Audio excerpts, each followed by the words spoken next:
আসসালামু আলাইকুম ওয়া রাহমাতুল্লাহ। সুপ্রিয় আলোর পথের দর্শক মণ্ডলী, আশা করি মহান আল্লাহ রাব্বুল আলামিনের অশেষ মেহেরবানি ও দয়ায় আপনারা সবাই ভালো আছেন। প্রিয় দর্শক, অনেক ভাই এবং বোনেরাই প্রশ্ন করে থাকেন প্রায় যে আমার বাচ্চা লেখাপড়ায় দুর্বল, পড়ালেখা করতে চায় না, পড়ালেখায় মন বসে না এবং পড়ালেখা মনে থাকে না। আজকে যে আমল নিয়ে আলোচনা করব তা যদি যথাযথভাবে পালন করতে পারেন, ইনশাআল্লাহ আপনার বাচ্চার পড়া লেখায় মন বসবে, পড়ালেখা মনে থাকবে এবং ব্রেন খুব শার্প হবে ইনশাআল্লাহ। প্রিয় দর্শক, একটি কথা মনে রাখবেন, এটি কোনো শরীয়তের আমল না বা শরীয়তের কোনো মাসআলাও নয়, এটি একটি কোরআনের চিকিৎসা। কেননা কোরআনের একটি নাম হচ্ছে শিফা।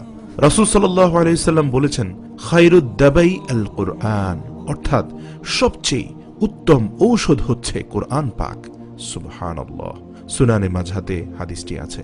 রাসূল সাল্লাল্লাহু আলাইহি সাল্লাম ঘোষণা করেছেন যে বাক্যের মধ্যে শিরক হবার মতো কোনো শব্দ নাই, ওই ধরনের বাক্য ব্যবহার করে দম করতে কোনো সমস্যা নাই।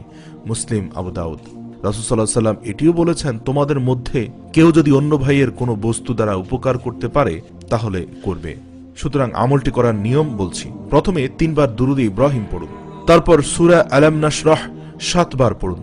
আলাম নাশরাহ লাকা সাদরাক ওয়া ওয়াদা'না আনকা উযরাক আল্লাযী আনকাদা যাহরাক ওয়া রাফা'না লাকা যিকরাক। এভাবে শেষ পর্যন্ত আপনারা কোরআন শরীফ থেকে পুরো সূরাটি শিখে 60টি আয়াত শেষ করুন। শেষে আবার 3 বার দুরূদ ইব্রাহিম পড়ে পানিতে ফুঁক দিয়ে বাচ্চাকে একটু একটু করে প্রতিদিন খাওয়ান। ইনশাআল্লাহ বাচ্চার ব্রেন খুলে যাবে, পড়ালেখায় মন বসবে। প্রিয় দর্শক, আরেকটি আমল করে নিতে পারেন। কিছু কিসমিস নিন, কিসমিস নিয়ে বিসমিল্লাহির রহমানির রহিম এর সাথে সূরা আলাম নাশরাহ 7 বার পড়ুন। কিভাবে পড়বেন? প্রথমে বিসমিল্লাহ পড়ে সূরা আলাম নাশরাহ পড়ুন এবং ধারাবাহিকভাবে 7 বার সূরাটি পড়বেন। তারপর কিসমিসের মধ্যে 7 বার ফুঁক দিন এবং প্রতিদিন 60টি করে কিসমিস সকালে ঘুম থেকে ওঠার পর খাওয়ান।